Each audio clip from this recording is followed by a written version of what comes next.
Hello friends, welcome back to our YouTube channel. Steel structure के practice questions की ये video है। इसमें हम वो क्वेश्चंस देखेंगे जो एग्जाम पॉइंट ऑफ व्यू से इम्पॉर्टेंट। पहला क्वेश्चन है, in a fillet weld the weakest plane is side normal to the force, side parallel to the force, side for smaller plate या साइड फॉर थिनर प्लेट। ये question दो बार पूछा गया है, मतलब अलग अलग टाइप में। एक में ये ऑप्शन है, एक में ऑप्शंस हैं along the throat section, along the root section, on the side of leg. इस तरीके से पूछा गया है। तो हमने आपके सामने फिगर बना दिया है। ये जो साइड हमने कल भी बताई थी कि लेग कहा जाता है, ये आपका रूट है, ये फेस है, और थ्रोट ये वाली लाइन है, ये थ्रोट सेक्शन बोला जाएगा। तो जब भी इस वेल्ड को आप कमजोर करने की कोशिश करेंगे तो फोर्स आप इस डायरेक्शन और इस डायरेक्शन में लगाएंगे, और थ्रोट सेक्शन ये है। तो इसका correct option along the throat section होगा, जिसका दूसरा मीनिंग है साइड।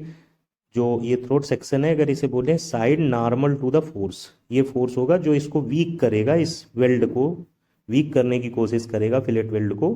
तो यही फोर्स अगर आप इसी डायरेक्शन में लगाएंगे तभी ये ब्रेक या वीक होगा। तो ये समझ में आ गया होगा कि क्यों throat section, along the throat section ही side normal to the force. तो करेक्ट ऑप्शन ए पार्ट होगा। आई होप क्लियर होगा। Let's move to the next question. Fillet welds are designed to resist. Question ये बहुत छोटे होते हैं, लेकिन अगर कॉन्सेप्ट क्लियर नहीं है तो ये आपको 0 नंबर नहीं देते, माइनस में देते, क्योंकि यहाँ पे हम यही सोचते हैं कि कुछ ना कुछ तो लगाते ही है और वहीं गलत हो जाता है। और ये कोई क्वेश्चन स्पेसिफिकली ऐसा नहीं है। ये एचपीएससी एई में भी आ सकता है, एसएससी जेई में भी आ सकता है, यूपीपीएससी एई में भी आ सकता है, गेट तक में आ सकता है। इस बार ईएससी प्री का आप पेपर देखिए तो 25 से 30 क्वेश्चन इतने सरल हैं, लेकिन उनसे कुछ होता तो है नहीं कि केवल उतने कर लेने भर से कुछ हो जाएगा, और अच्छे से पढ़ना पड़ता है। लेकिन फिर भी इन क्वेश्चंस की वैलिडिटी और 100% एक्यूरेसी अगर आपके पास है, तब फिर आप एग्जामों में अपने कैडर को बढ़ा सकते हैं, गेट ईएस पहुंच सकते हैं वहां तक। ऐसा कुछ भी नहीं है। इस क्वेश्चन में पूछा गया कि फिलेट वेल्ड्स डिजाइन किए जाते हैं रजिस्ट करने के लिए tensile stress, shear stress, compressive stress, torsional stress. Fillet weld जो होता है ये any direction in shear, compression और टेंशन कैन बी लोडेड, लेकिन ये फेल हमेशा शियर में करता है। इसलिए ये डिजाइन जो किया जाता है, बेसिक पर्पज होता है शियर स्ट्रेस को रजिस्ट करना। The shear failure of the fillet weld occurs along a plane through the throat of the weld, जो अभी हमने बात भी की थी। तो ये फिलेट वेल्ड से दो चीज हो गए, बेसिक डिजाइनेशन इसका, क्योंकि ये ऑलवेज फेल्स इन शियर है, इसलिए टू रजिस्ट शियर स्ट्रेस। तो करेक्ट ऑप्शन बी पार्ट होगा। थर्ड क्वेश्चन थोड़ा क्रिटिकली अच्छा है। Minimum size of weld for a 9.5 mm thick plate will be 3 mm, 5 mm, 6 mm या फिर 8 mm। तो इसके लिए IS 800 2007 के तहत एक लिस्ट दी गई है, जिसमें आपकी जो थिकनेस है, प्लेट थिकनेस है, उसी को बोलते हैं थिकनेस ऑफ थिकर मेंबर। वही प्लेट थिकनेस के तौर पे कंसीडर की जाती है। एक थिकर मेंबर होता है, इसमें एक थिनर मेंबर होता है।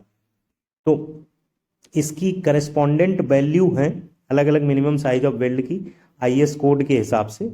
अगर 10 से कम है, जैसा कि क्वेश्चन में पूछा गया है, 9 पॉइंट समथिंग है, तो साइज ऑफ वेल्ड 3 mm होगा। यहाँ पे तो क्वेश्चन का आंसर 3 mm हो जाएगा।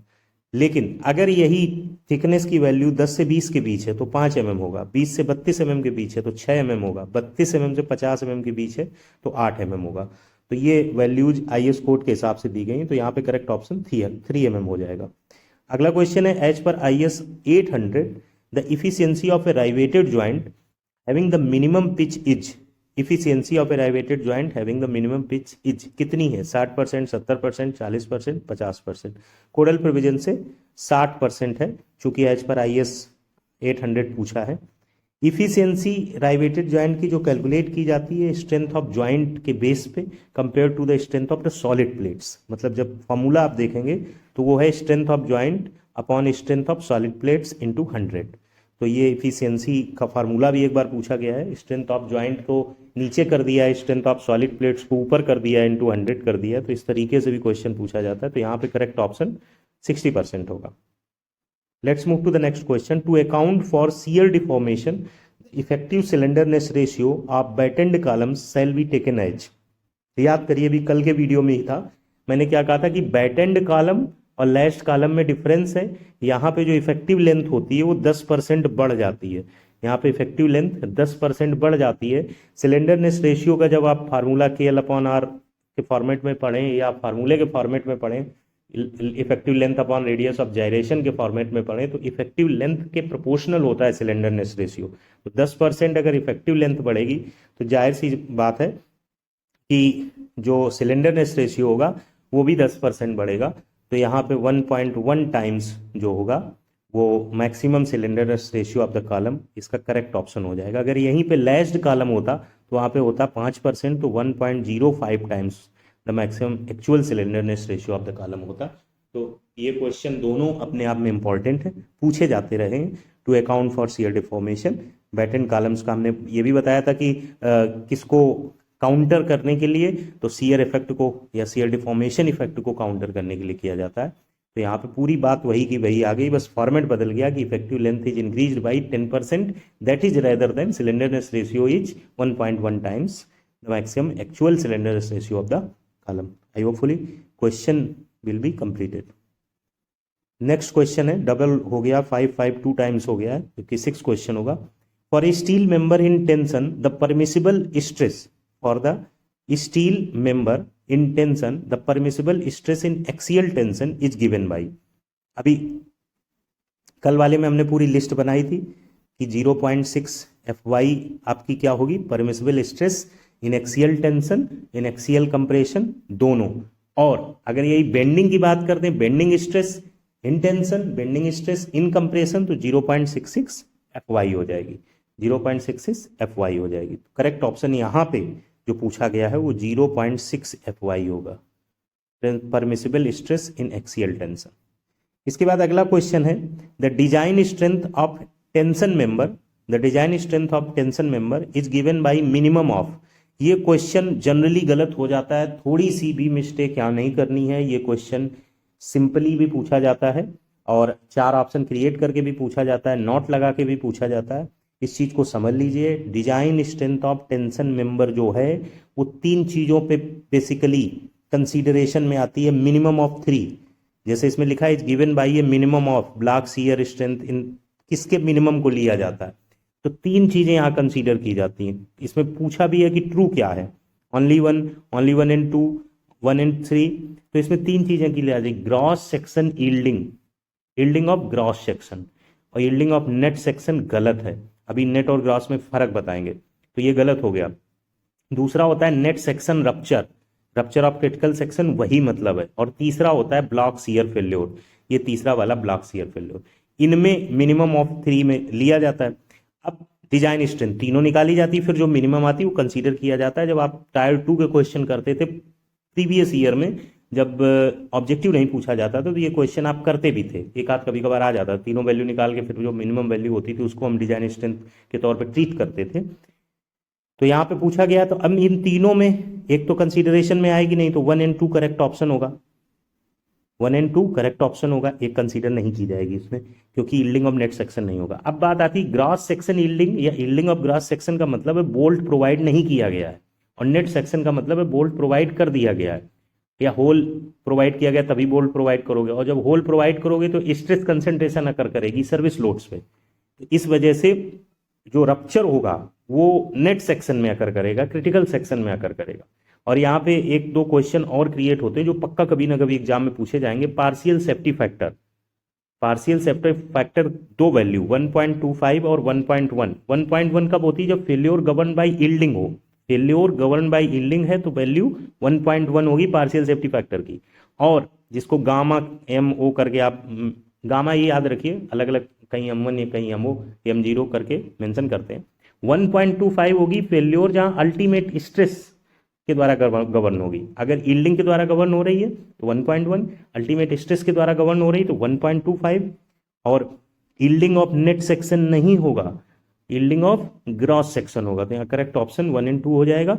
टेंशन मेंबर की डिजाइन स्ट्रेंथ से रिलेटेड इस क्वेश्चन से पॉसिबल चीजें हमने जान ली है। एक और से चीज है, design strength due to rupture of net section for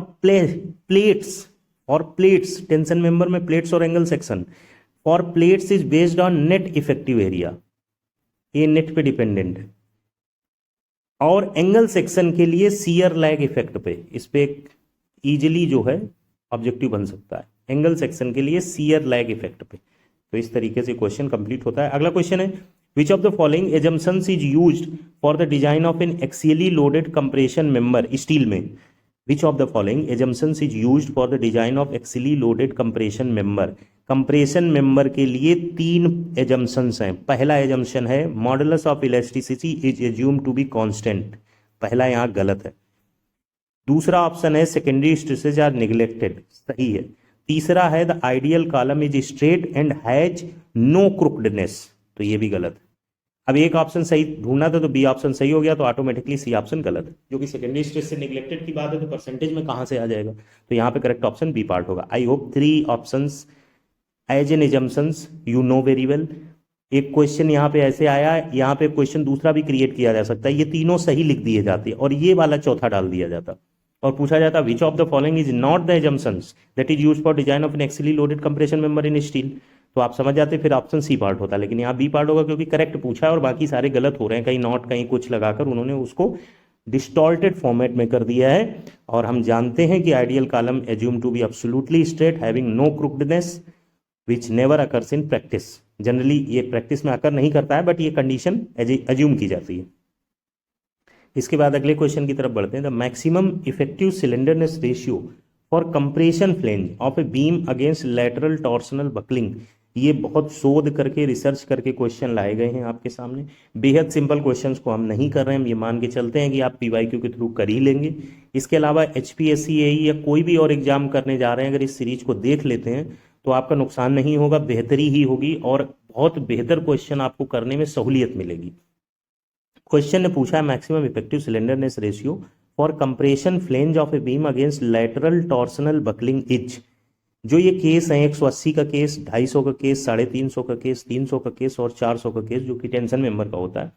तो ये केसेज में 2 केसेज बहुत इंपॉर्टेंट है। ये 300 का जो क्वेश्चन पूछा गया है इसका आंसर 300 होगा, और ये जो नीचे मैंने दिया है 350, ये कब पूछा जाएगा, जब पूछा जाएगा a member normally acting as a tie in roof truss, ये वर्ड याद रखो, और a bracing system not considered effective when subjected to possible reversal of stress into compression. इस कंडीशन में 350 होगा, और जो ऊपर पूछा गया है लेटरल टॉर्सनल बकलिंग, यहाँ 300 होगा। 180 और 250 का आपका पता ही होगा, 400 टेंशन मेंबर होता है। तो इस तरीके से ये सारे क्लियर हो गए, ताकि इससे रिलेट करके अगर कोई क्वेश्चन आए तो आपका गलत ना हो। इसके बाद 9वें क्वेश्चन की तरफ बढ़ते हैं, जो कि टेक्निकली 10वां होगा, क्योंकि बीच में रिपीट हो गया। विच of the following is not included in limit state of collapse. ये क्वेश्चन एज इट इज नहीं आया, ये मैंने फ्रेम किया है और आगे आप एग्जामों में देखेंगे 100%। मतलब मेरी रिसर्च के दौरान ये क्वेश्चन बहुत ज्यादा नहीं पूछा गया, मे भी कहीं पूछा गया हो। लिमिट स्टेट ऑफ कोलैप्स में क्या कंसीडर नहीं किया जाता है? Fracture due to fatigue, corrosion, loss of equilibrium of structure, loss of stability of structure. 4 points हैं लिमिट स्टेट ऑफ कोलैप्स में, जिसमें fracture due to fatigue, loss of equilibrium of structure, loss of stability of structure और brittle fracture. और जो चौथा है वो है ब्रिटल फ्रैक्चर, ब्रिटल फ्रैक्चर। और यहाँ कोरोजन लिख दिया है, ये लिमिट स्टेट ऑफ सर्विसिबिलिटी का एक पार्ट है, जैसे उसमें 6 पार्ट है तो उसका एक हिस्सा है। अब यहां पे ये समझिए कि एक क्वेश्चन पूछा गया था लिमिट स्टेट ऑफ कोलैप्स का ही है, उसमें फ्रैक्चर ड्यू टू फटिग न लिख के उन्होंने क्रैक ड्यू टू फटिग लिखा, और ये पूछा कौन सा नहीं है इसमें कोलैप्स में, तो आंसर आया क्रैक ड्यू टू फटिग नहीं है। फ्रैक्चर ड्यू टू फटिग है, क्रैक ड्यू टू फटिग नहीं है। Crack due to fatigue limit state of serviceability में है। अगर डॉक्टरी की भी भाषा में पूछा जाए ना, स्टील की भाषा में पूछा जाए, तो फ्रैक्चर और क्रैक में फर्क होता है। जब आप एक्सरे निकालेंगे तो फ्रैक्चर का मतलब हड्डी अलग हो चुकी है, और क्रैक का मतलब हड्डी जुड़ी हुई है, डिसकॉन्टिन्यूटी आ गई है, हड्डी भी जुड़ी हुई है। तो फ्रैक्चर और क्रैक, इसी वजह से फिर वो प्लास्टर और ऑपरेशन वाला जोन क्रिएट होता है। तो यहाँ पे फ्रैक्चर ड्यू टू फटिग अगर बात करेंगे तो लिमिट स्टेट ऑफ कोलैप्स है, क्रैक ड्यू टू फटिग बात करेंगे तो लिमिट स्टेट ऑफ सर्विसिबिलिटी है। Question limit state of serviceability से ज्यादा बार पूछा गया है, तो इसमें crack due to fatigue, repairable damage, corrosion fire. Corrosion fire याद रखिए, इसमें ऑप्शन क्रिएट कर देते हैं, मतलब आंसर जनरली इसी में से आएंगे, कहीं कोरोजन होगा, कहीं नहीं होगा, कहीं फायर होगा, कहीं नहीं होगा। डिफॉर्मेशन एंड डिफ्लेक्शन और वाइब्रेशन इन स्ट्रक्चर, तो ये इस तरीके से इस क्वेश्चन से रिलेटेड पॉसिबिलिटी ऑफ क्वेश्चंस हो सकता है। 10वें क्वेश्चन की तरफ बढ़ते हैं। The permissible bending stress in the slab base of steel column for all grades of steel is limited to. ये क्वेश्चन वेरी इंपॉर्टेंट है, ये ऐसे ही इंपॉर्टेंट है जैसे उस दिन वो सॉइल ऑर्गेनिक सॉइल थी, ह्यूमस ऑर्गेनिक सॉइल जिसकी वैल्यू 2 से कम थी, ऐसे ही ये क्वेश्चन इंपॉर्टेंट है, ये कहीं ना कहीं आएगा जरूर। तो slab base of steel column के लिए जो बेंडिंग स्ट्रेस होती है ये उसी वाले IS कोड से है, सबसे लास्ट में मेंशन है, जिसमें आपका 0.6 FY, 0.66, 0.4, 0.45, 0.75 उसी के सबसे लास्ट में है। Bending stress in slab base is 185 Newton पर mm²। Very very important, very very important. अगला क्वेश्चन है, which of the following cross section have the same shape factor. Same shape factor किसका है? ये भी क्वेश्चन फ्रेम्ड है और बहुत अच्छा क्वेश्चन है, और मुझे पूरी पॉसिबिलिटी है कि इससे कुछ ना कुछ फंसेगा। सारे एक तो आपको याद हो जाएंगे। देखिए इसमें कहा है कि सेम शेप फैक्टर हो, ट्रायंगुलर आई सेक्शन सेम हो ही नहीं सकते, 2.34, 1.14। स्क्वायर एंड एच सेक्शन बिल्कुल सेम है, दोनों का 1.5 होता है। Diamond and I section 2 and 1.14 हो जाएगा। H section and I section 1.5 and 1.14 हो जाएगा। ये सारे हमने ऑर्डर के पास हिसाब से लिख भी दिए। ट्रायंगुलर 2.34, स्क्वायर 1.45, यही एच सेक्शन होता है, स्क्वायर और एच सेक्शन बराबर हो गया। डायमंड 2 है और आई सेक्शन 1.14 है। कभी कभी इन्हीं में से 4 उठा के दे देते हैं, मैक्सिमम पूछ लेते हैं। अगर ट्रायंगुलर शामिल है तो मैक्सिमम ट्रायंगुलर होगा, नहीं तो जनरली डायमंड होता है। अगर ट्रायंगुलर इन केस ऑप्शंस पे नहीं दिया है और उसने क्वेश्चन पूछा है, which of the following is having the highest shape factor among the following given sections और क्रॉस सेक्शन शेप्स। इस तरीके से शेप फैक्टर का भी क्वेश्चन हो गया। लास्ट क्वेश्चन है, space are provided for fill in the blank are provided for bolted और riveted construction of plate girder. क्या प्रोवाइड किया जाता है? तो थोड़ा सा फिगर को ध्यान में देखें। प्लेट गर्डर के फिगर को अगर आप देखें तो ये पूछा गया है क्या प्रोवाइडेड किया जाता है। तो यहाँ पे आपके फ्लेंज एंगल प्रोवाइडेड किया जाता है, जिसे हम एंगल सेक्शन भी बोल सकते हैं, तो वही उसने पूछा है एक तरीके से टेक्निकली। तो यहाँ पे करेक्ट ऑप्शन हो जाएगा एंगल सेक्शन। क्वेश्चंस और भी हैं, और मुझे लगता है कि जो इंपॉर्टेंट क्वेश्चंस या पॉसिबल क्वेश्चंस हो सकते हैं वो हो गए हैं। फिर भी अगर पॉसिबिलिटी मुझे दिखेगी तो कुछ और क्वेश्चंस के साथ नेक्स्ट वीडियो में आएंगे, नहीं तो नेक्स्ट सब्जेक्ट को कंटिन्यू करेंगे। इस वाले क्वेश्चंस की 12 क्वेश्चन ये और पीछे के जो 16 क्वेश्चन है मिला के 28 क्वेश्चन की PDF इसी वीडियो में 6 आवर्स के विद इन हम इसमें अटैच कर देंगे PDF फॉर्मेट में, एंड आल्सो नेक्स्ट वीडियो में शुरू से ही आपको वो PDF मिलेगी। ठीक है, मैं पहले चाह रहा था कि 16 की कर दूं, मुझे लगा कि ये क्वेश्चंस भी उसमें शामिल हो जाएं तो एक ठीक ठाक सेट तैयार होगा 28 क्वेश्चन का। जब भी आप उसको पढ़ने की ओर जाएंगे तो आप ये कह पाएंगे कि स्टील स्ट्रक्चर के प्रति मेरी अननोननेस थोड़ी कम हुई है और बेटर फीलिंग है। और अगर कोई MCQ आता है तो कहीं ना कहीं उसमें हमारे पास एक लॉजिकल वर्डिंग रहेगी या लॉजिकल कॉन्सेप्चुअल पकड़ रहेगी उस पर्टिकुलर सब्जेक्ट पे। तो ठीक है, मिलते हैं नेक्स्ट वीडियो में। Thanks for watching.